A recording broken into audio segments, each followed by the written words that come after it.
Assalamualaikum warahmatullahi wabarakatuh.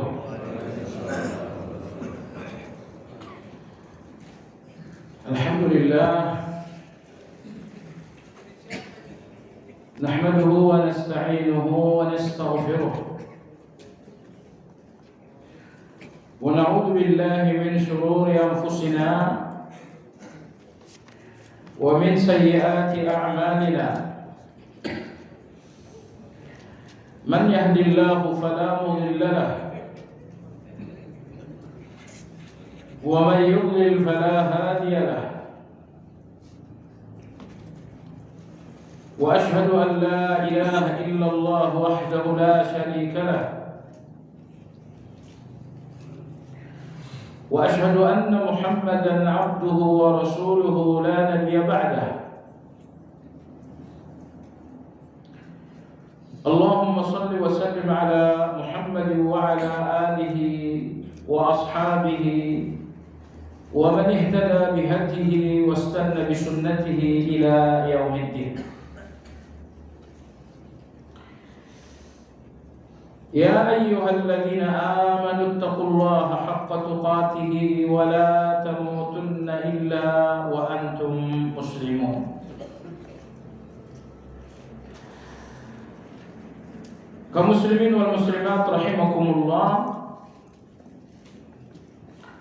Alhamdulillah, hari ini kita bisa bertemu melanjutkan kembali pembahasan sebuah kitab induk dalam Tazkiyatun Nafs, karena tidak satupun orang yang menulis kitab Tazkiyatun Nufus melainkan merujuk ke buku ini, salah satunya yaitu kitab Madarijus Salikin, buah karya Imam Ibnu Qayyim Al-Jauzi rahimahullah.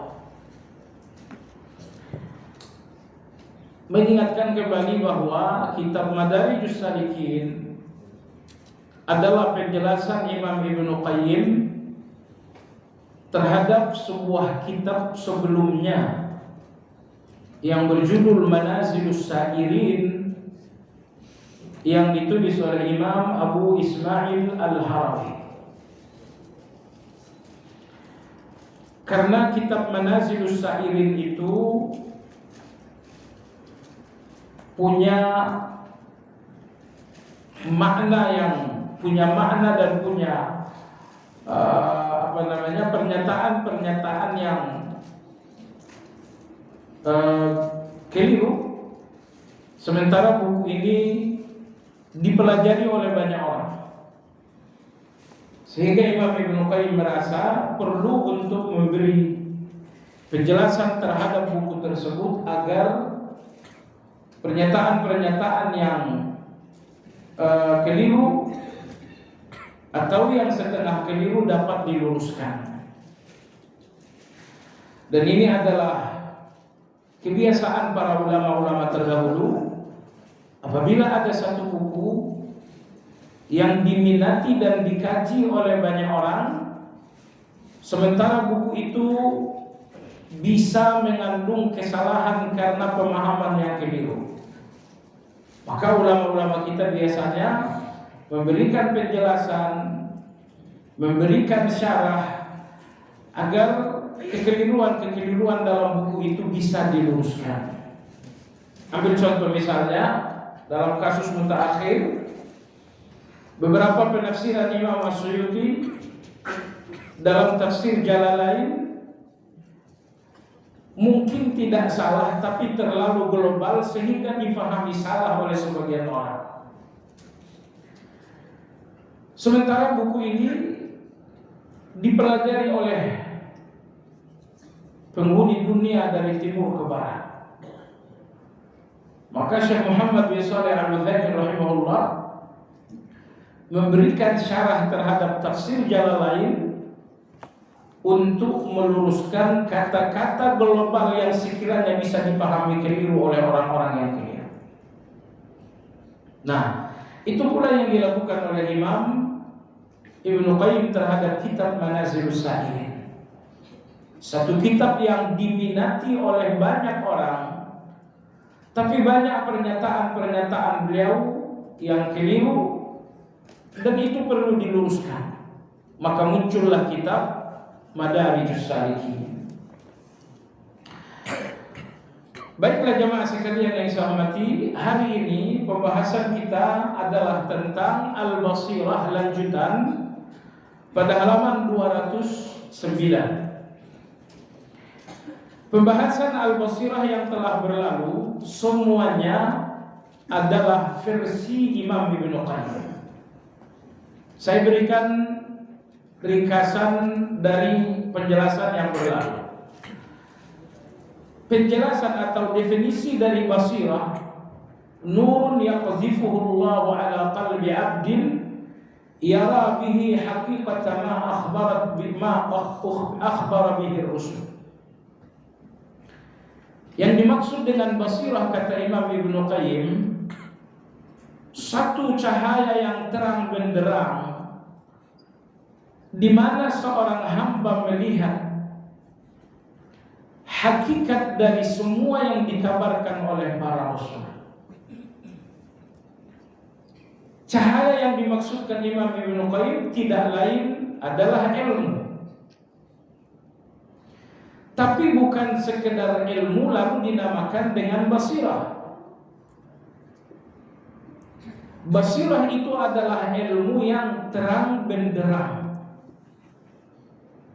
Adapun ilmu yang sekedar memberikan Anda cahaya kecil, di mana Anda melihat persoalan tidak terlalu jelas, itu tidak dinamakan basirah. Itu tidak dinamakan basirah.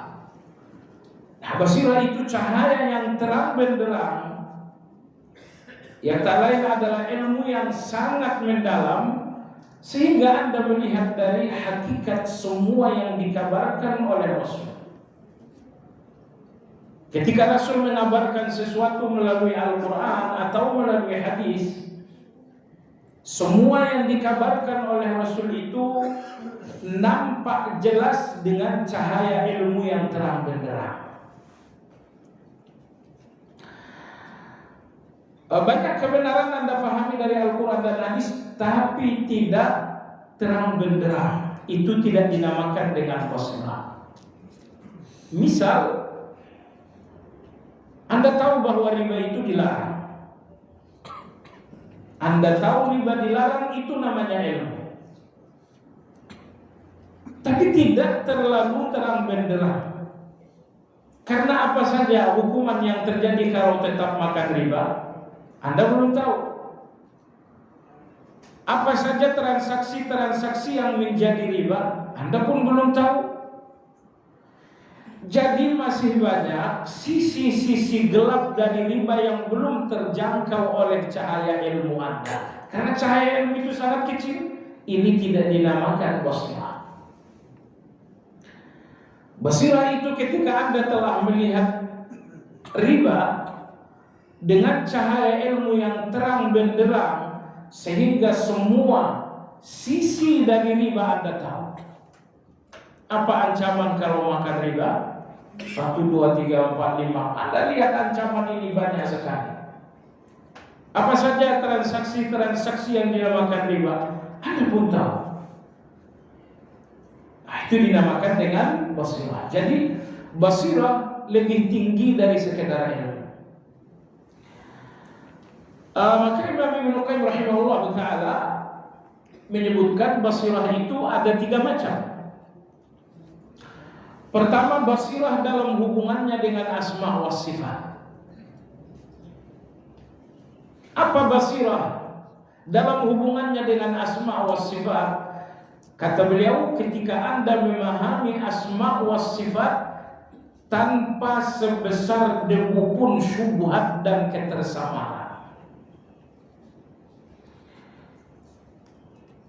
Sebesar debu ketersamaran Anda melihat dan memahami asma wa sifat, berarti Anda tidak memahaminya dengan basirah. Basirah ilmu yang memberikan cahaya yang terang benderang, mengharuskan bahwa Anda memahami asma wa sifat tanpa sedikit pun debu ketersamaran atau syubhat.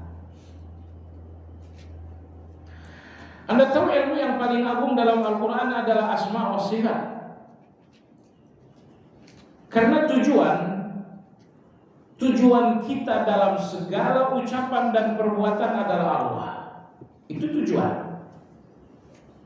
Kenapa Anda membaca Al-Quran? Siapa tujuan Anda? Tujuan saya adalah Allah.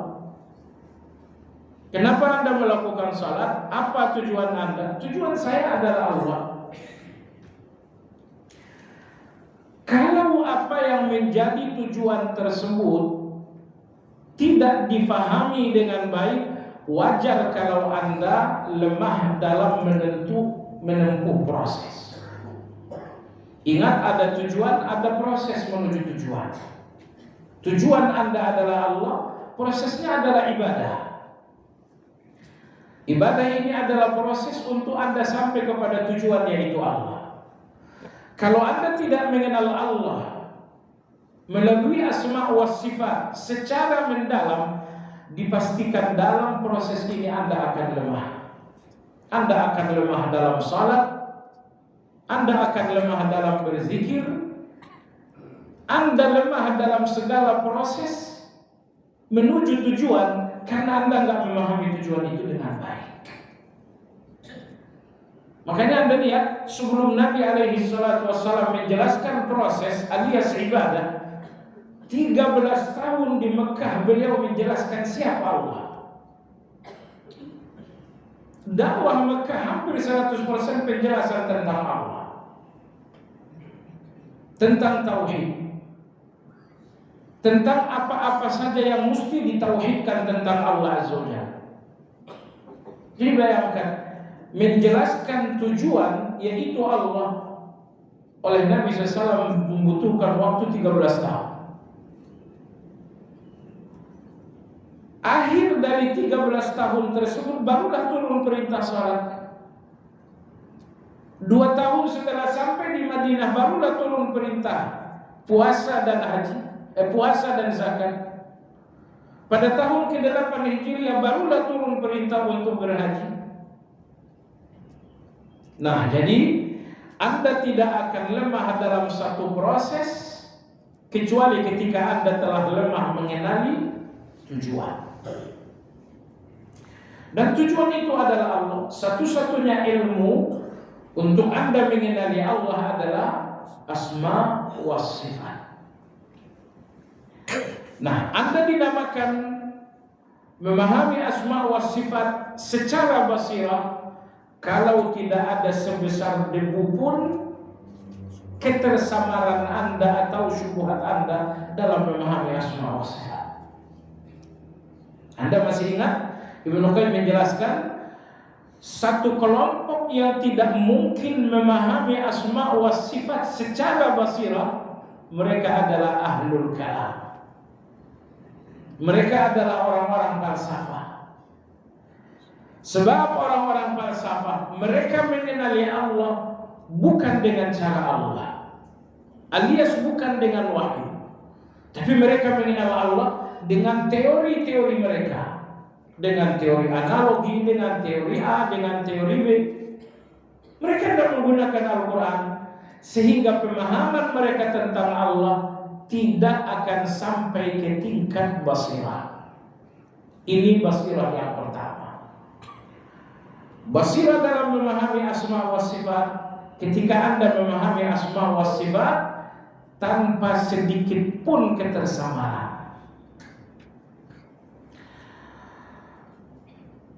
Kemudian basirah yang kedua kata Imam Ibnu Qayyim adalah basirah terhadap perintah dan larangan Allah. Allah memerintahkan Anda dan Allah pun melarang Anda. Kapan Anda dinamakan basirah dalam memahami dan menyikapi perintah dan larangan itu? Kata Imam Ibnu Qayyim rahimahullah, ketika tidak ada sebesar debu pun syahwat Anda melawan perintah dan larangan. Kalau Anda masih berpikir melawan perintah, Anda pun masih terbesit pikiran untuk melanggar larangan, sedikit pikiran Anda untuk melanggar perintah dan larangan menunjukkan Anda bahwa tidak memahami larangan dan perintah itu dengan basirah. Karena orang yang memahami perintah dan larangan dengan basirah tidak menemukan celah walau sebesar lubang jarum untuk melanggar, untuk menentang. Kadang-kadang kita merasa pintar, ingin melepaskan diri dari perintah Allah dengan alasan yang seolah-olah logis. Misal, Allah larang Anda jangan makan riba, tiba-tiba Anda merasa menemukan alasan. Oh, saya dalam keadaan darurat. Ingat, alasan yang Anda gunakan untuk melepaskan diri dari larangan atau yang Anda gunakan melepaskan diri dari perintah, alasan ini menunjukkan Anda tidak memahami perintah dan larangan itu dengan basirah. Jadi kalau masih ada syahwat, yaitu penentangan terhadap perintah dan larangan, sekecil apapun penentangan menunjukkan Anda tidak memahami perintah dan larangan dengan basirah. Yang terakhir, basirah yang ketiga kata Imam Ibnu Qayyim adalah basirah terhadap janji dan ancaman. Terkadang Allah berjanji, kalau kalian sholat masuk surga, kalau kalian sholat rezeki dibanyakkan, kalau kalian sholat dijauhkan dari al-fahsya wal munkar, dijauhkan dari kekejian dan kemungkaran. Jemaah sekalian, apa perbedaan antara al-fahsya wal munkar? Keji dan munkar. Al-fahsya alias keji, semua kesalahan yang Anda lakukan secara rahasia itu dinamakan dengan keji. Maka zina dinamakan fahisha karena biasanya dilakukan di tempat yang tersembunyi. Nah, adapun kesalahan-kesalahan yang Anda lakukan secara terbuka itu dinamakan dengan munkar. Semua kesalahan yang Anda lakukan secara terbuka itu dinamakan dengan munkar. Makanya dalam hadis Abu Sa'id Nabi SAW bersabda, "Man ra'a minkum munkaran falyughayyirhu biyadihi." Siapa yang melihat kemungkaran, berarti kemungkaran itu terlihat,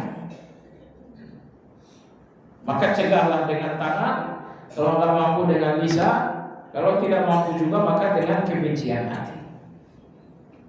Itu perbedaan antara fahsya wal munkar. Fahsya adalah segala dosa yang Anda lakukan dalam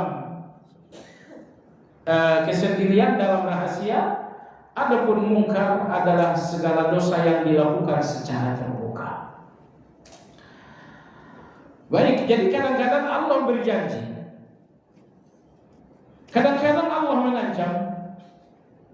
Ketika Anda baik, Allah berjanji. Ketika Anda buruk, Allah mengancam. Kalau makan riba, Allah ancam dengan laknat.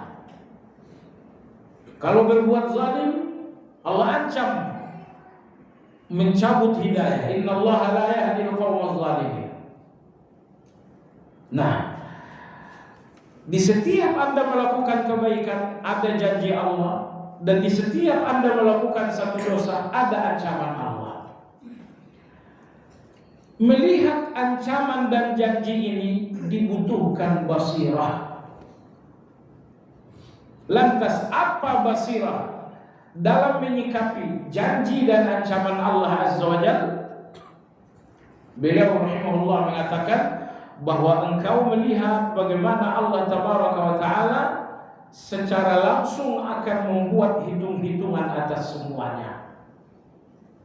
Nah, inilah jemaah sekalian pengertian basirah dan 3 pembagian basirah dalam kacamata Imam Ibnu Qayyim. Jadi basirah itu ilmu yang menjadi cahaya yang terang benderang sehingga Anda melihat apa yang disampaikan Rasul sesuai dengan hakikat. sesuai dengan hakikat.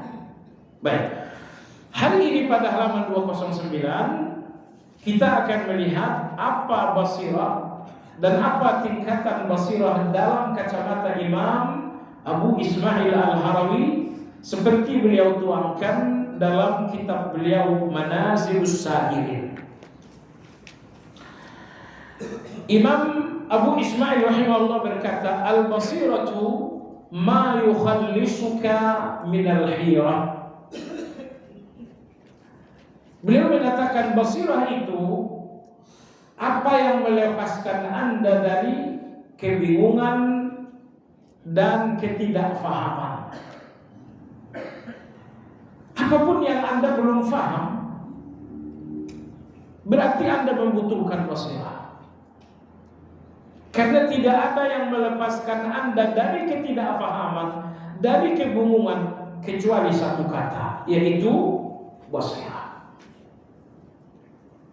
Nah, coba sekalian yang saya hormati, soal kebingungan, soal ketidakfahaman, ini bukan semata-mata karena tidak tahu.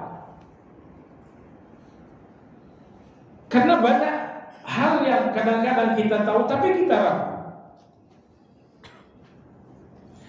Saya kira Anda tidak ragu kalau riba itu haram.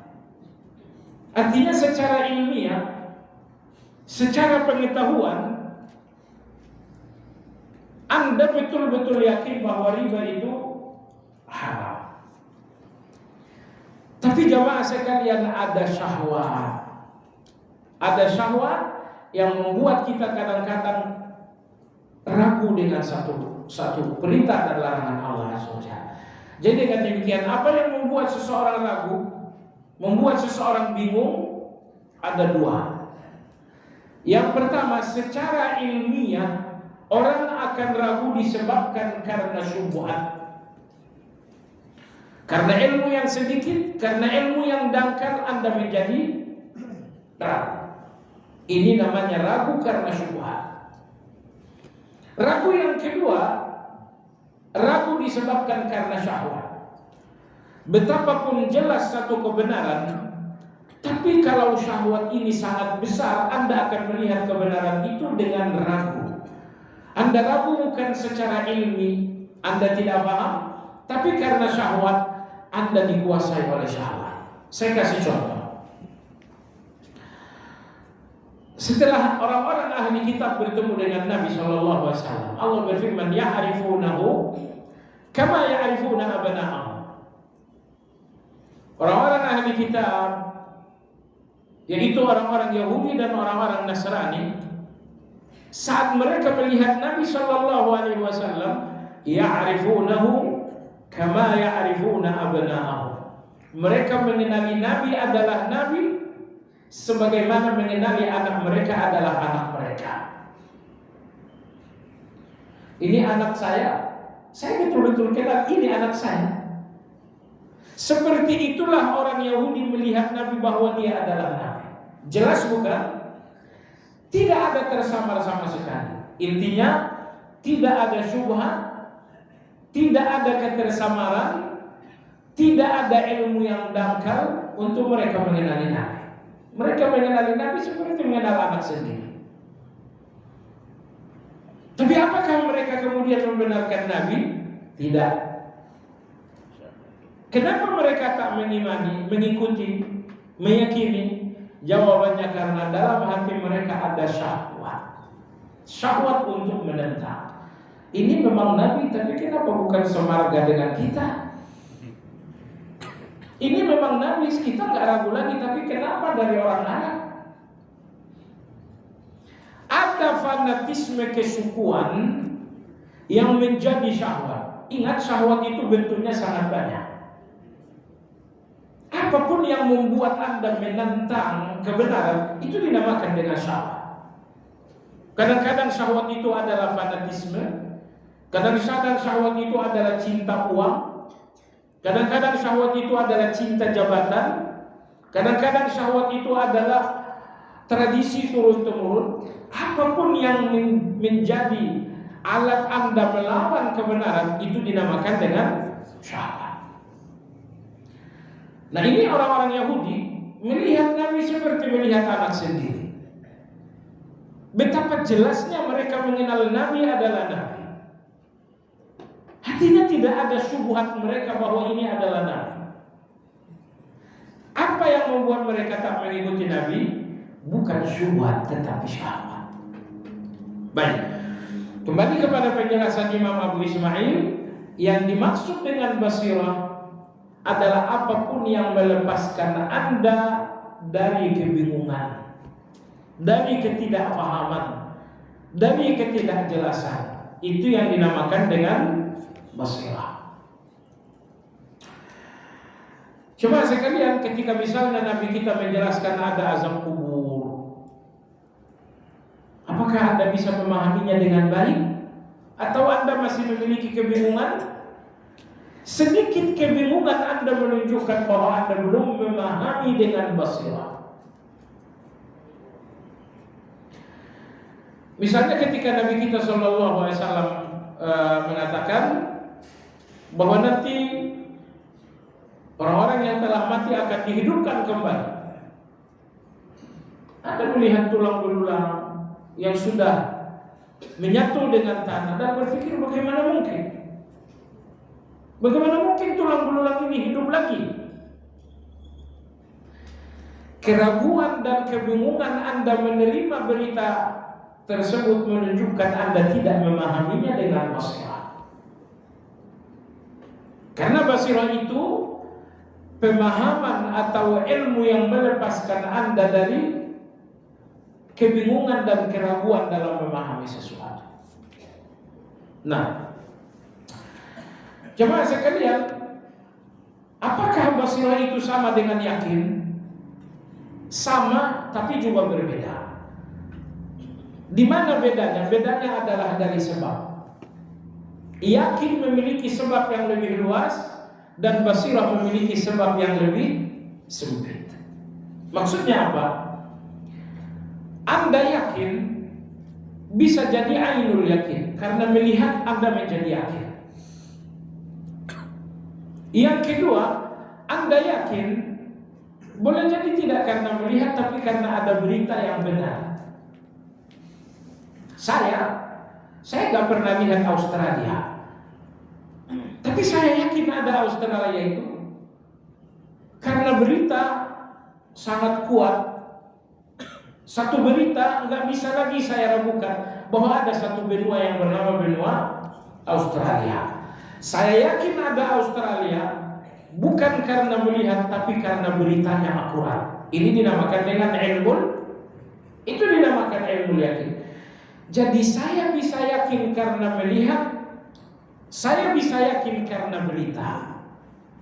Adapun basirah jamaah sekalian, basirah itu keyakinan yang sumbernya hanya khabarus shadiq, hanya berita yang akurat. Maka Anda yakin ada azab kubur, nggak mungkin sumbernya mata Anda melihat. Sumbernya adalah berita yang akurat. Ini basirah. Jadi dengan demikian basirah dan yakin ada kemiripan, sama-sama yakin, tapi ada perbedaan karena sebab yakin lebih luas daripada sebab basirah. Basirah sebabnya cuma satu, yaitu informasi dan kabar yang akurat, yakni Al-Quran dan hadis. Adapun yakin sebabnya, sumbernya bisa jadi Al-Quran dan hadis, bisa jadi karena ainul yakin melihat secara langsung. Baik jamaah sekalian, itulah basirah itu. Dan sampai di sini perlu untuk kita pahami bahwa segala yang disampaikan oleh Allah melalui Al-Quran dan hadis, karena hadis pun dinamakan dengan wahyu. Jadi tidak keliru kalau saya katakan Allah menyampaikan melalui Al-Quran, lalu Allah menyampaikan melalui sunnah. Itu enggak keliru, karena sunnah pun dinamakan dengan wahyu. Wa ma yantiqu 'anil hawa in huwa illa wahyu yuha. Nah, jadi jamaah sekalian, dalam beragama tugas kita adalah memahami Al-Quran dan hadis dengan pemahaman basirah, sehingga tidak ada kebingungan, tidak ada keraguan-raguan kita tentang informasi tersebut. Kadang-kadang begini, informasi Al-Quran dan hadis di satu sisi, dan di sisi lain kita nggak melihat kenyataan, bahkan sebaliknya. Di sini basirah kita kadang-kadang hilang. Contoh, Nabi kita bersabda, "Idza jaa Ramadan," apabila datang Ramadan, salah satu keagungannya wasuffidatis syayatin, maka setan dikerangkeng, dibelenggu oleh Allah Azza wa Jalla. Setan dibelenggu. Ini wahyu. Kenyataannya tiba-tiba ada orang yang kesurupan. Kesurupan itu tentu dari setan. Anda lihat wahyu mengatakan setan dibelenggu. Anda lihat kenyataan bahwa ada setan yang berkeliaran membuat seseorang. Abdullah, anaknya Imam Ahmad, bertanya kepada ayahnya, Imam Ahmad, "Wahai ayahku, Rasulullah mengatakan setan dibelenggu pada bulan Ramadan. Kenapa ada yang kesurupan?" Imam Ahmad rahimahullah ta'ala mengatakan, kalau begitu keterangan Rasulullah itu salah. Mana yang mengatakan enggak? Kalau begitu apa yang di depan matamu salah? Hanya itu dua kemungkinan jamaah sekalian. Mungkinkah wahyu ini salah? Atau mata Anda yang mungkin salah? Atau Anda yang nggak memahami persoalan dengan baik? Jawaban nomor 3. Pemahaman Anda tidak sampai kepada basirah, sehingga Anda melihat kontradiksi antara wahyu dengan kenyataan. Contoh lain, Anda dalam keadaan susah, nggak ada lagi harapan kecuali Allah, dan Anda pun berdoa, "Ya Allah, ya Allah, ya Allah." Sehari, 2 hari, seminggu, 2 minggu, Allah nggak juga memberikan jalan keluar. Anda mulai ragu. Dengan ayat ada jaminan doa Anda dikabulkan. Kenyataannya nggak dikabulkan. Di sini Anda mulai goyah. Dan subhanallah jamaah sekalian, ini mana yang salah? Ayat inikah yang salah? Atau kenyataan ini yang salah? Atau nomor 3, Anda tidak memahami ayat dengan baik sehingga Anda salah paham, sehingga Anda melihat antara ayat dengan kenyataan ini bertabrakan, bertolak belakang.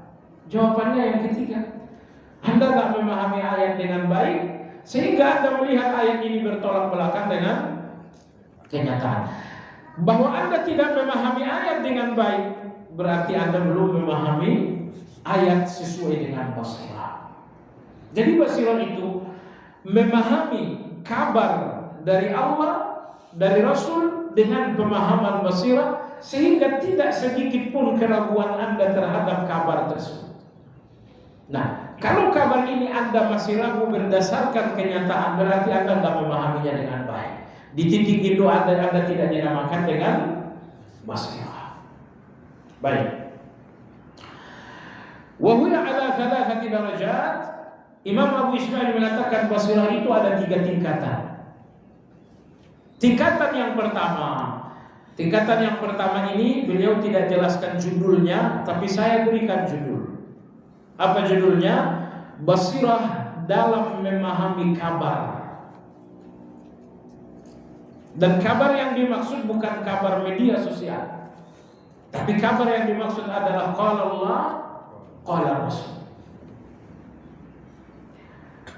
Bagaimana dan kapan Anda dinamakan memahami Al-Quran dan hadis secara basirah? Beliau memberikan tiga indikasi. Kalau 3 indikasi ini ada dalam diri Anda dalam memahami Al-Quran dan hadis, berarti Anda telah memahaminya dengan basirah. Saya ulangi, kalau dalam diri Anda ada 3 hal ini, ketika memahami Al-Quran dan hadis alias berita, berarti Anda telah memahaminya dengan basirah. Yang pertama, an ta'lama anna al-khabara bi tamhid asy-syari'ati yasduru an 'ainin la yukhafu 'uqbaha. Saya sederhanakan bahwa engkau melihat syariat, yaitu Al-Quran dan Sunnah, adalah rasa aman. Tidak ada rasa takut bersama dengan syariat. Tidak ada keburukan yang ditakutkan bersama syariat. Ini nomor satu. Al-Quran memerintahkan A, Al-Quran memerintahkan B, melarang A, melarang B. Kalau dalam perintah dan larangan Al-Quran itu Anda masih melihat satu keburukan bagi Anda tidak memahaminya dengan basirah. Tapi basirah itu saat Anda melihat Al-Quran dan hadis dan Anda menemukan ketenangan, Anda menemukan keamanan, Anda tidak melihat lagi sedikit pun keburukan setelah ada perintah dari Allah dan Rasulullah, setelah ada kabar dari Allah dan Rasulullah. Nah, kita henti sejenak di poin yang pertama ini.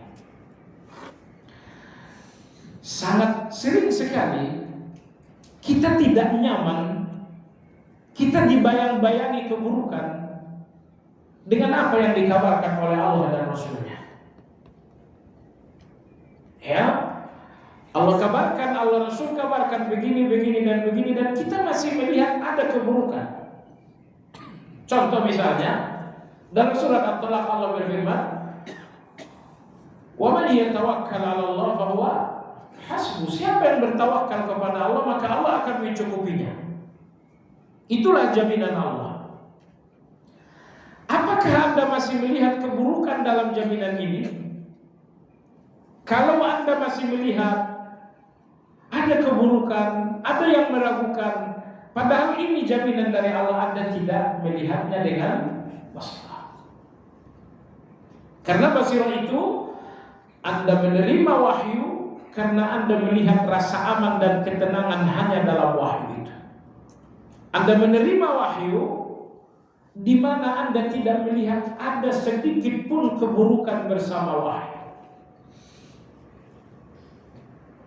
Kalau saya jalankan wahyu, jujur dalam berbisnis, nanti saya rugi. Oh, kamu masih melihat keburukan di dalam perintah wahyu, Anda tidak memahaminya dengan basirah. Karena orang yang memahami wahyu dengan basirah, mereka tidak melihat sedikit pun keburukan di dalam segala ketetapan wahyu. Coba sekalian, Imam Qurtubi menyampaikan satu riwayat hadis dari Jabir bin Abdullah radhiyallahu anhu. Sekali waktu Nabi kita SAW kembali dari sebuah jihad jelang maghrib. Datang seorang orang tua menjumpai beliau bernama Auf bin Malik radhiyallahu anhu. Auf bin Malik berkata, "Ya Rasulullah, anakku yang bernama Malik ikut berjihad, tapi tidak ikut pulang. Di mana anakku?" Jadi anaknya Malik namanya Auf, nama ayahnya Malik lagi. "Di mana anakku ya Rasulullah?" "Engkau kembali, semuanya kembali, anakku enggak kembali." Kata Nabi SAW, "Anakmu ditawan oleh musuh, tertangkap dan ditawan." Kalau anak tertawan oleh musuh, kira-kira bayangan Anda apa? Bayangan Anda kembali kepala. Ini pasti dipenggal, kepalanya kembali. Intinya bayangan kita buruk saja. Auf bin Malik radhiyallahu anhu bertanya, "Ya Rasulullah, apa yang mesti aku lakukan?" "Engkau kabarkan anakku telah ditawan, itu problem, itu persoalan. Ya Rasulullah, apa solusinya?" Nabi SAW mengatakan, "Kau dan istrimu banyak-banyaklah mengucapkan la haula wa la quwwata illa billah." Akhirnya Auf bin Malik radhiyallahu anhu kembali ke rumah. Istrinya bertanya, "Apa kata Rasulullah tentang anak kita?" Beliau mengatakan, Rasulullah mengatakan anak kita ditawan. Istrinya bertanya lagi, apa saran Rasulullah Sallallahu Alaihi Wasallam? Beliau sarankan agar saya dan kamu sebanyak mungkin membacakan la haula wala quwwata illa billah. Sudah, ini suami istri, karena anak ini antara mereka berdua, jadi tidak mungkin diselesaikan oleh suami saja. Apa anak ini anaknya suami? Apakah anak ini anak istri? Anak berdua bukan? Maka kedua suami istri ini, Auf bin Malik dan istrinya, terus menerus la haula wala quwwata illa billah, la haula wala quwwata illa billah. Terus menerus. Tengah malam berlalu mereka masih tetap la haula wala quwwata illa billah. Lebih tengah malam jemaah sekalian, tiba-tiba pintu terketuk. Oh, ada yang ketuk pintu. Auf bin Malik radhiyallahu anhu setengah berlari membuka pintu, ternyata yang datang adalah anaknya sambil menghalau domba yang sangat banyak. Auf bin Malik mengatakan, wahai anakku, apa penjelasannya ini?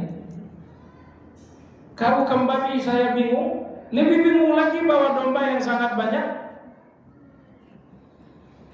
Anaknya mengatakan, wahai ayahku, saya ditawan, saya diikat, tapi qadarullah, jalan tengah malam mereka semua lalai.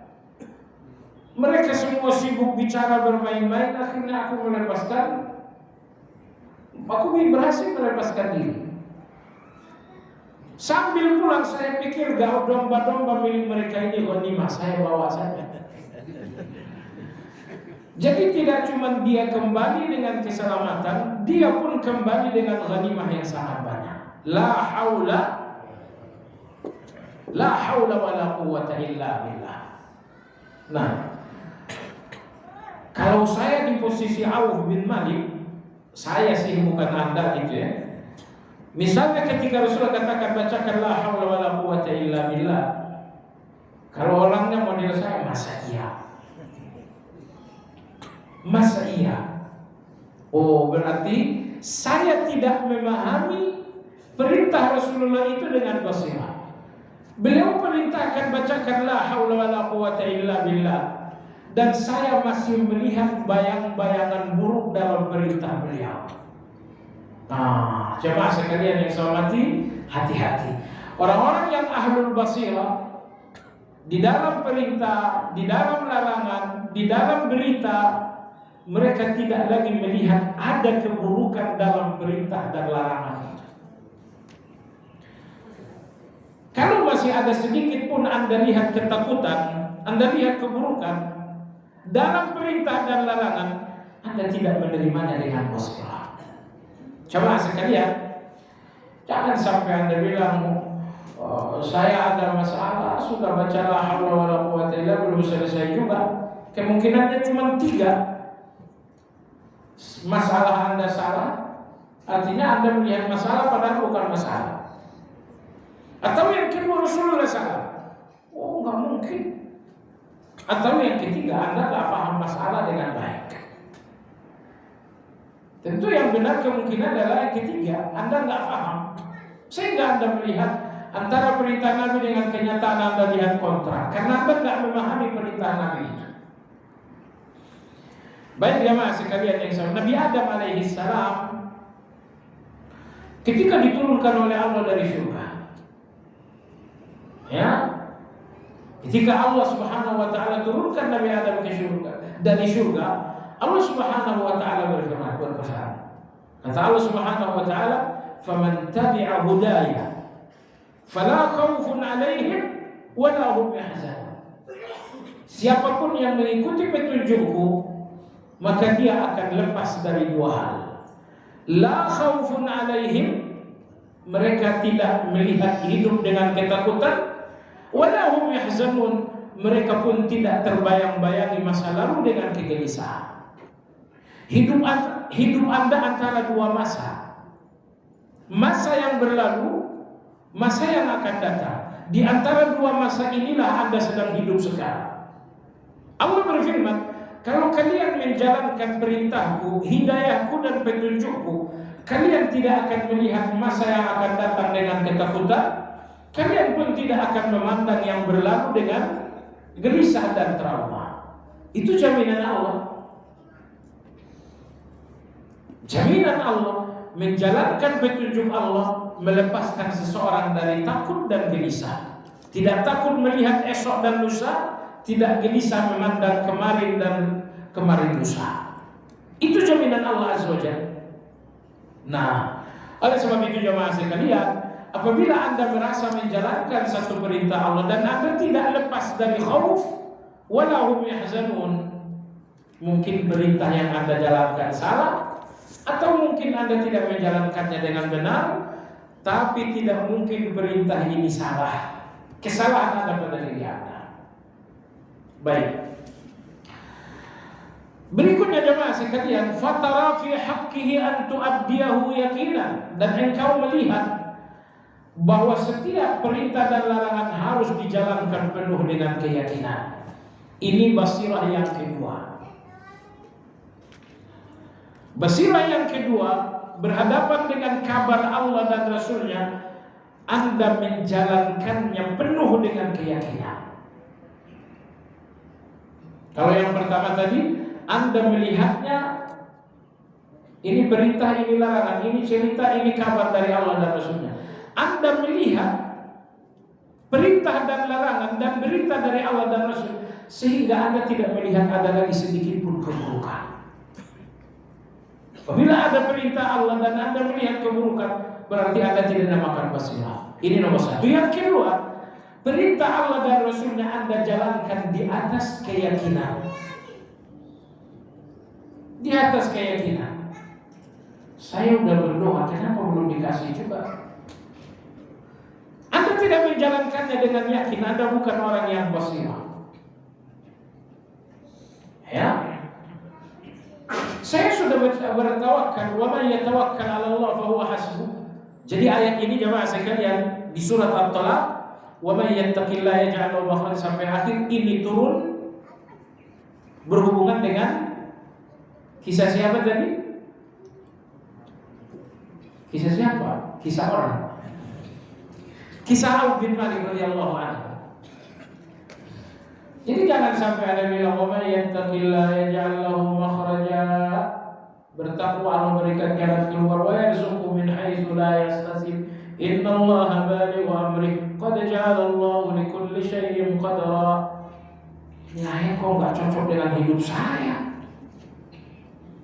Anda tidak menjalankannya dengan keyakinan. Kadang-kadang jemaah sekalian, colong dengan baik-baik. Allah berikan satu saran, nasihat, perintah untuk melakukan sesuatu, kita pun menjalankannya sehari, 2 hari, 3 hari, dan Allah nggak kasih. Allah nggak memberikan yang Dia janjikan dulu.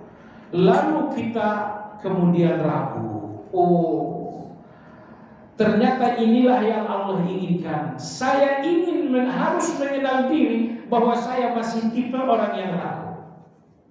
Dan ingat, mengenali diri saya bahwa saya orang yang masih ragu lebih penting daripada apa yang Allah janjikan. Faham maksudnya? Saya dalam satu masalah, nah saya berdoa Allahumma, saya berdoa, tapi Allah nggak ngasih juga. Ketika Allah tidak ngasih, saya mulai bertanya-tanya, kenapa? Nah, ternyata itulah kadang-kadang yang Allah inginkan. Allah ingin memberi bukti kepada saya bahwa saya tipe orang yang masih ragu. Mengenali diri bahwa kita termasuk orang yang masih ragu, ini lebih penting daripada apa pemberian Allah dalam doa. Apa yang Allah inginkan dalam doa? Apa yang Anda inginkan dalam doa? Anda ingin uang? Iya, Anda ingin uang, itu memang perlu. Tapi lebih perlu lagi bahwa Anda mengenal bahwa Anda masih tipe orang yang ragu. Sampai 3 hari Anda berdoa Allah nggak ngasih, ternyata Anda ragu. Mengenali diri dengan keraguan ini lebih penting daripada apa yang Anda dapatkan dalam doa. Baik jemaah sekalian yang saya hormati, jadi orang-orang yang basirah kata Imam Abu Ismail, mereka melihat perintah dan larangan Allah dan mereka tidak melihat sedikit pun keburukan. Itu saat mereka melihat dan memahaminya. Dan ketika mereka menjalankannya, mereka pun menjalankannya penuh dengan keyakinan. Ingat, kalau satu perintah Anda jalankan hanya 2 hari, berarti Anda gak yakin. Anda jalankan hanya setahun, berarti Anda gak yakin. Tapi kalau perintah larangan Anda yakin, Anda jalankan sehari 2 hari sampai mati, artinya Anda istiqamah. Istiqamah ini menunjukkan Anda yakin. Yakin ini menunjukkan bahwa Anda basirah. Lihat perintahnya dengan basirah, jalankan perintahnya dengan basirah. Lihat perintahnya dengan basirah, maka Anda tidak melihat ada lagi keburukan karena ini perintah Allah, tidak ada keburukan. Anda jalankan dengan basirah, penuh istiqamah sehingga Anda tidak mau lagi berhenti. Mungkin Anda memilih lebih baik mati daripada menghentikan kebaikan ini. Begitu yakinnya Anda, ini dinamakan basirah. Yang terakhir jemaah sekalian, Anda dinamakan basirah terhadap perintah Allah, wa taghdabu lahu ghiratan. Ketika Anda marah terhadap orang yang melawan disebabkan karena kecemburuan. Begini, Anda mencintai istri Anda, bukan? Oke. Kalau ada orang yang berbuat negatif terhadap istri yang Anda cintai, apa sikap Anda? Anda akan marah. Kenapa Anda marah? Anda cemburu. Kata Imam Abu Ismail, ini perintah Allah, Anda cinta bukan? Ya. Ketika ada orang yang mengabaikan perintah atau menghina perintah, bagaimana Anda melihat orang ini? Beliau mengatakan, orang-orang yang telah sampai kepada basirah melihat siapapun yang membangkang perintah dengan pandangan marah. Pandangan marah. Allah perintahkan salat, tiba-tiba ada orang nggak salat. Bagaimana Anda melihatnya? Kata Imam Abu Ismail, kalau Anda termasuk orang yang telah sampai kepada basirah, maka Anda akan melihat pembangkang ini dengan pandangan marah. Dengan pandangan marah. Kenapa demikian? Di belakang ada penjelasan Imam Ibnu Qayyim pada halaman 210, tapi biarlah saya sampaikan saja, kita tidak baca lagi. Imam Ibnu Qayyim rahimahullah mengatakan, marah Anda terhadap orang yang membangkang sesuai dengan cinta Anda terhadap perintah. Marah Anda kepada orang yang membangkang sesuai dengan cinta Anda kepada perintah. Kalau perintah ini Anda cintai dengan cinta yang luar biasa, bagaimanapun Anda akan marah dengan orang yang membangkang. Tapi kalau memang perintah ini Anda tidak cintai, Anda menjalankannya hanya sekedar rutinitas, bukan karena cinta, maka orang yang membangkang Anda gak marah, Anda akan dingin-dingin saja. Oh, biarin hak dia. Astagfirullah. Orang gak sholat Anda bilang hak dia gak sholat, gak ada rasa marah. Bahwa Anda tidak marah terhadap orang yang membangkang menunjukkan bahwa Anda tidak cinta kepada objek yang dilanggar.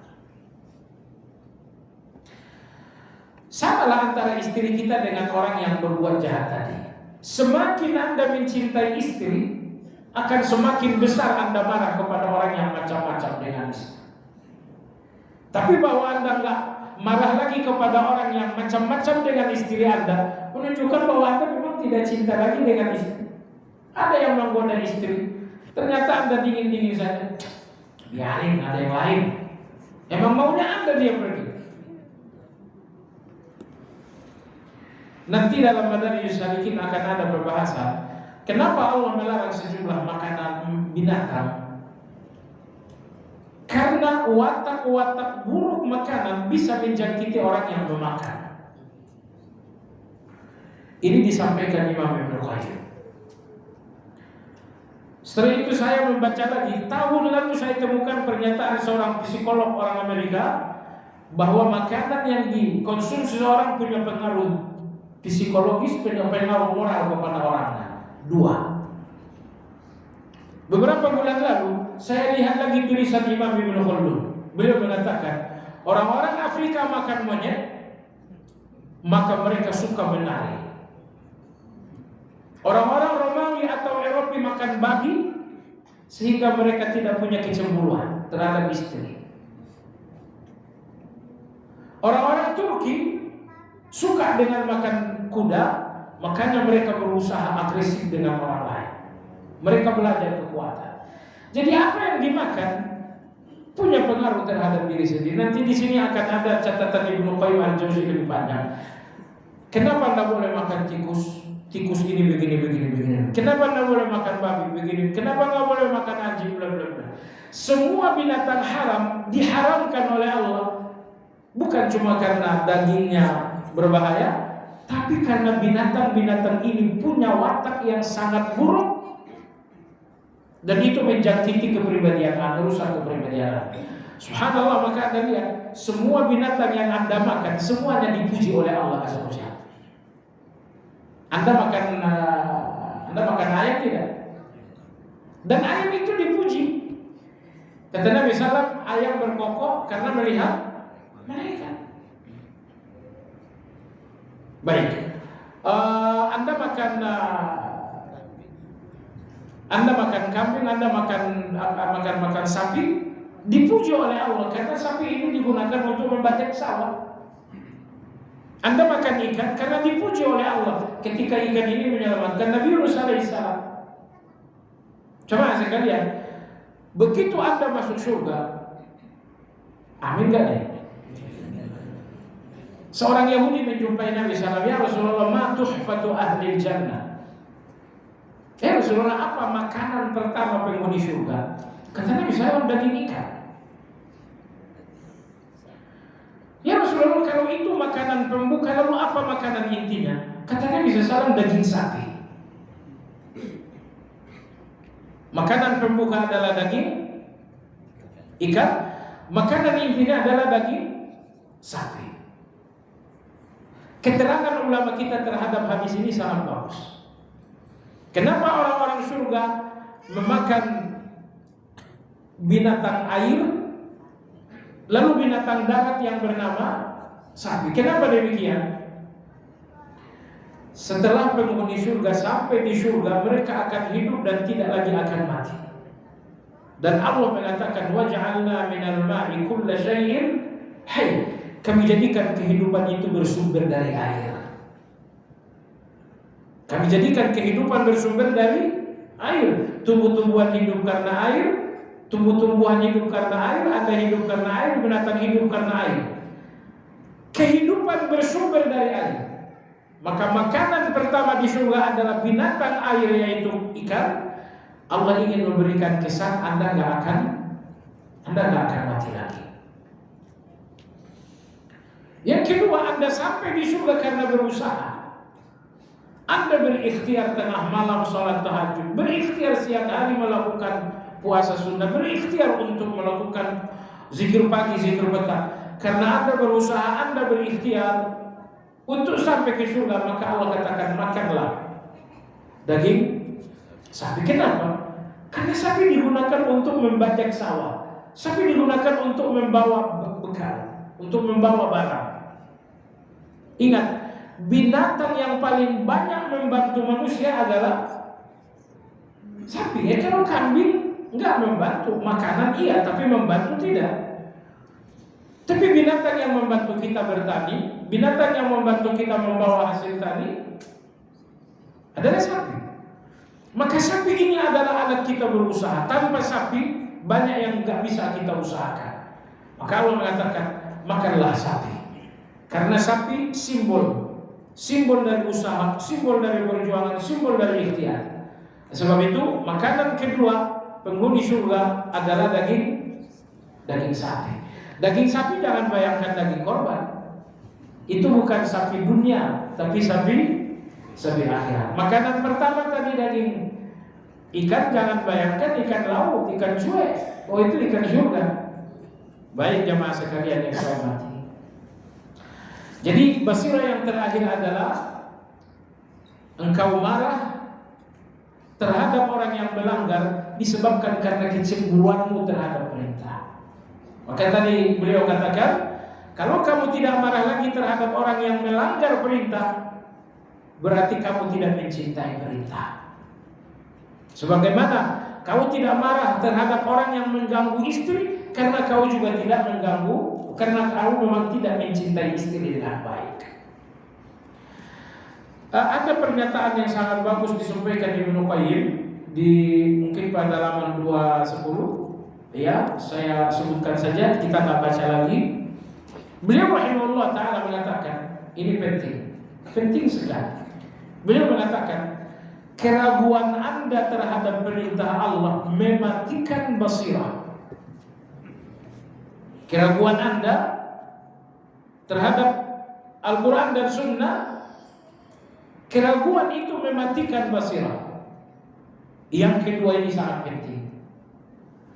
Tidak marahnya Anda terhadap orang yang melanggar yang Anda cintai menunjukkan basirah Anda pun mati. Jadi basirah ini bisa mati ketika Anda ragu.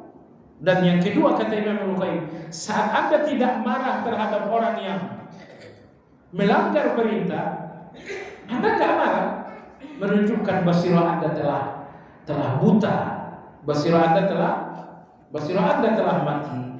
Demikian disampaikan Imam Ibnu Qayyim rahimahullah taala. Ya baik jemaah sekalian, itu pada halaman 210 di bagian akhir di atas beliau mengatakan, dan itulah mata basirah, dan sebagaimana halnya keraguan untuk melaksanakan perintah adalah membutakan basirah, maka tidak adanya kemarahan atau kecemburuan kalau hak Allah diabaikan dan larangannya dirusak juga membutakan basirah.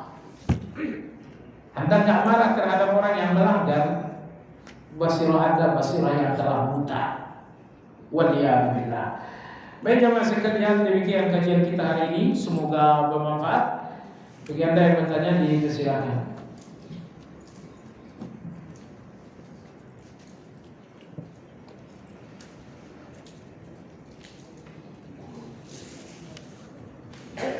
Tanggal berapa?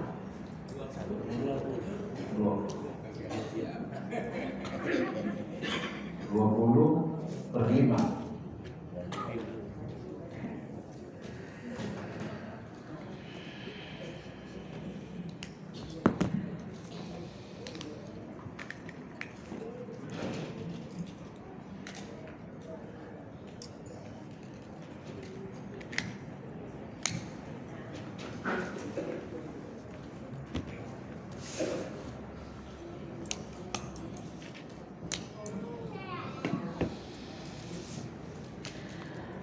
Apa bekerja di perpajakan termasuk dilarang atau riba?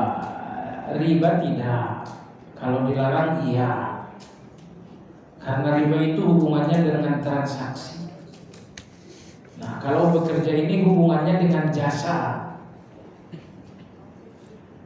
Sehingga bekerja di perpajakan itu tidak dinamakan riba. Tapi apakah terlarang? Hukum dasarnya terlarang, karena pajak dalam agama kita terlarang, gitu kan?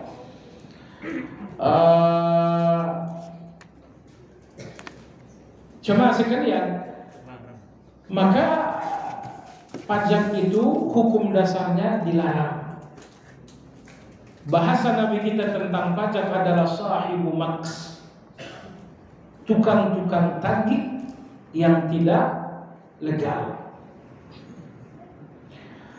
Ketika ada seorang perempuan berzina, dirajam oleh Nabi SAW, ada seorang sahabat yang nyinyir, ada seorang sahabat yang menghina. Oh, saya kecipratan darah orang hina. Entah bagaimana laki-laki tadi menghina pelacur atau pezina yang dirajam oleh Nabi. Nabi kita bersabda, laqad tabat taubatan. Wanita ini benar-benar telah taubat. Seandainya taubat ini diberikan kepada penagih pajak, niscaya taubat dosa penagih pajak itu akan bersih. Jadi perhatikan bagaimana Nabi mensejajarkan dosa zina dengan mereka yang melakukan penarikan tagihan-tagihan yang enggak benar. Ya, termasuk dalam hal ini adalah pajak tersebut. Jadi hukum dasar pajak, diharamkan pajak, dilarang pajak atas kaum muslimin. Itu hukum dasar. Bagaimana? Apa ada hukum lain? Ada hukum lain, namanya hukum darurat. Apa itu hukum darurat? Kalau memang negara nggak bisa jalan tanpa pajak, maka dibenarkan, dimaafkan pajak, itu pun bagi orang-orang kaya. Itu pun orang-orang kaya. Nah, orang miskin kan diambil pajak. Wallahu ta'ala. Jadi dengan demikian, hukum dasar pajak terlarang, dibenarkan hanya dalam satu hal. Apabila negara, apabila jihad tidak jalan sama sekali kecuali dengan pajak, maka pajak itu dibenarkan. Artinya dimaafkan. Dimaafkan hanya untuk orang-orang kaya saja, orang miskin tidak boleh. Wallahu ta'ala. Apabila ingin berpuasa ayyamul bid, kalender Hijriah manakah yang harus diikuti? Karena hari ini ada yang tanggal 29, ada tanggal 30, terserah aja. Allah memberikan Anda pahala sesuai dengan niat, bukan sesuai dengan kalendernya. Oh, saya ayyamul bid kalender 29, kawan puasa sesuai dengan kalender 30. Anda berdua sama-sama dinamakan ayyamul bid. Pahalanya pun tidak berbeda. Jadi silahkan memilih manapun, karena kita nggak punya alasan yang cukup dalam untuk memilih. Kita bukan ahlinya kalender, ikuti saja. Pahala Anda nggak berkurang sedikit. Sebelum suami meninggal dan masih sehat, beberapa kali dia menyampaikan permohonan maaf kepada saya, tapi saya tidak menjawab. Malahan saya minta dia istighfar. Sebulan setelah itu suami sakit, tapi menurutnya tidak parah. Lalu dia minta maaf lagi ke saya karena merasa dia akan sembuh. Saya tidak menjawab dan minta dia untuk istighfar. Setelah dia meninggal dunia, saya menyesal kenapa tidak menjawab permohonan wafat maafnya. Mohon pencerahan. Ya, memang Anda salah kalau nggak menjawab. Ingat, kalau omongan suami Anda salah, Anda diam itu harus. Tapi kalau omongan suami Anda baik dan Anda diam, inilah omongan suami Anda baik atau buruk. Kalau omongannya buruk, silakan diam. Tapi kalau omongannya baik, kenapa Anda diam? Anda diam, padahal omongannya baik, artinya Anda nggak menghargai. Secara umum saya katakan suami Anda lebih baik dari Anda. Kenapa? Dia pergi mendapatkan maaf dari Anda, dan besok Anda pergi, dari mana Anda dapatkan maaf dari dia? Anda sebagai istri pasti ada salah kepada suami, dan dia udah pergi duluan. Di mana Anda dapatkan maaf itu? Tapi bahwa dia pergi duluan, dia dapatkan maaf dari Anda. Di titik ini dia lebih baik dari Anda. Sekali lagi, besok Anda akan pergi juga. Maaf dari suami bagaimana Anda dapatkan? Nah, maka oleh sebab itu pertanyaan ini dari satu orang, tapi pelajaran untuk semuanya. Kalau yang Anda dengarkan kebaikan, hargai dan jawab. Tapi kalau yang Anda dengarkan keburukan, abaikan dan diam. Jadi sekali lagi, apa yang Anda lakukan memang salah. Subhanallah, Anda bisa bayangkan tidak? Ketika Anda diam, suami Anda kecewa, suami Anda sakit. Anda tidak menyakitinya dengan pisau, tapi bahwa Anda diam terhadap ucapan, padahal kata-kata Anda sangat dibutuhkan. Diam Anda lebih sakit daripada goresan pisau. Dengan kata lain saya ingin katakan, suami Anda pergi dengan rasa kecewa. Sekali Anda katakan, iya saya maafin, Anda telah membahagiakan hati seseorang yang sedang patah. Tapi ketika Anda memilih diam, Anda biarkan hati yang patah ini tetap patah. Dan kata lain, Anda menyakiti suami Anda dengan diam itu. Masya Allah jemaah sekalian, saya katakan takaburnya kita, bukan Anda, bukan saya, tapi kita semua. Kadang-kadang begitu orang minta maaf, muncul takabur, saya benar. Itu yang membuat Anda berat untuk memberikan maaf, karena takabur, saya benar. Seandainya Anda rendah hati, waktu seseorang datang, saya mohon maaf, saya juga banyak salah. Saya juga banyak salah. Begitu Anda merasa banyak salah, enggak beratlah bagi Anda memberi maaf. Nah, solusinya sekarang bagaimana? Solusinya sekarang adalah berdoa untuk suami sebanyak-banyaknya. Berdoa sebanyak-banyaknya, beramal untuk suami. Misalnya Anda sedekah, ini sedekah atas nama fulan. Karena sedekah itu bukan ibadah badan yang harus dilakukan oleh yang bersangkutan, maka silakan sedekah atas nama suami. Berdoa untuk suami, hanya itu yang bisa Anda lakukan sekarang. Dan ingat, orang yang sulit memaafkan, kemungkinan ini bukan orang yang dimaafkan Allah juga. Karena Allah berfirman dalam surah An-Nur, "Wal ya'fu wal yasfahu ala tuhibbuna yaghfirallahu lakum." Maafkanlah. Apa kalian tidak mau dimaafkan oleh Allah? Perhatikan, maaf Allah untuk Anda tergantung Anda memaafkan orang tidak. Jadi kalau Anda sulit-sulit memaafkan orang lain, Anda mempersulit diri Anda untuk dimaafkan Allah Azza wa Jalla. Saat sedang melakukan puasa Syawal, kita sakit gigi lalu berobat dan oleh dokter gigi kita dikorek-korek yang dengan memasukkan alat untuk membersihkan untuk gigi berlubang. Setelah itu berkumur-kumur. Apakah batal puasa? Anda nggak makan kan? Anda nggak minum kan? Berarti tidak batal. Jika ada produk yang harga wajar jika dibandingkan dengan produk jenis, produk halal dan bermanfaat, namun dipasarkan melalui MLM sistem piramid, pertanyaan, apakah kita boleh bergabung? Apakah kita boleh membeli? Apakah kita boleh menjualnya saja tanpa bergabung? Ini MLM. Membeli barang MLM tentu boleh membeli. Bagaimana dengan menjualnya? Ini khilafiyah dan menjadi diskusi dunia melalui Rabita Alam Islami. Apakah boleh jual beli MLM itu? Karena jual beli MLM syarat dengan manipulasi. Ya, saya pernah menghadiri satu MLM. Kata dia, kamu kalau berhasil jual sekian, maka bulan besok kamu punya ini. Dikasihlah gambar motor. Kalau kamu berhasil sekian jual selama 6 bulan, kamu berhasil mendapatkan ini. Dikasihlah gambar rumah. Kalau kamu berhasil menjual sekian sampai setahun, kamu berhasillah dapat yang begini. Dikasihlah gambar mobil. Ya, waktu itu orang miskin kan, orang kuliahan gitu, ngelihat beginian, ngiler kita. Manipulasi saja, yang diberikan adalah gambaran untung dan tidak diberikan gambaran rugi. Padahal yang rugi lebih banyak daripada ya untung. Di sisi ini ada unsur manipulasinya, ada unsur horornya.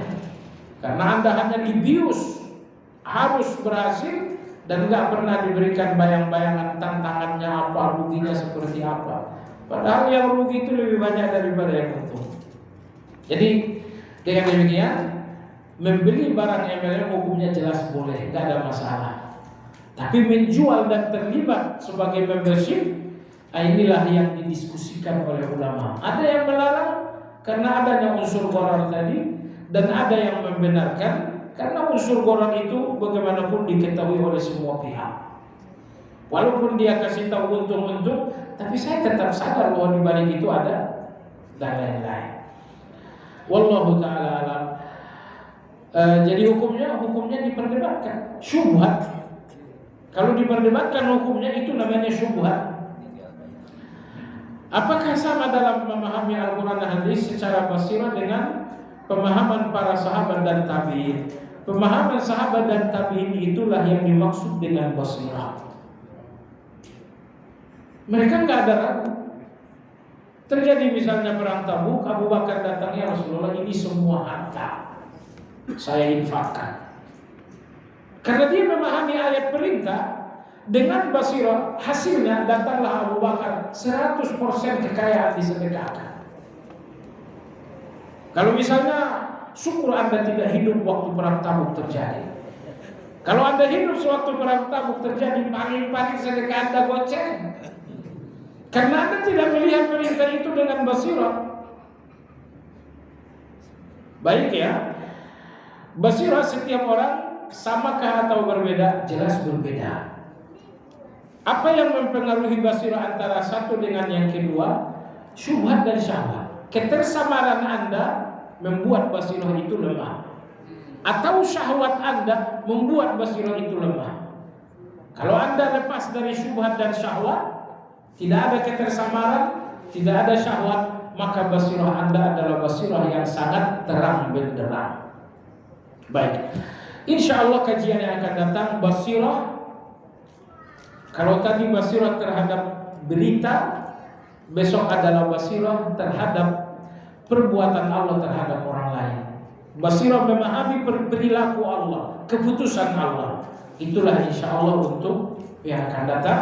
Kita sudahi dengan zikir kafaratul majlis. Subhanakallahumma bihamdika, asyhadu an la ilaha illa anta, astaghfiruka wa atubu ilaik. Alhamdulillahirabbil alamin.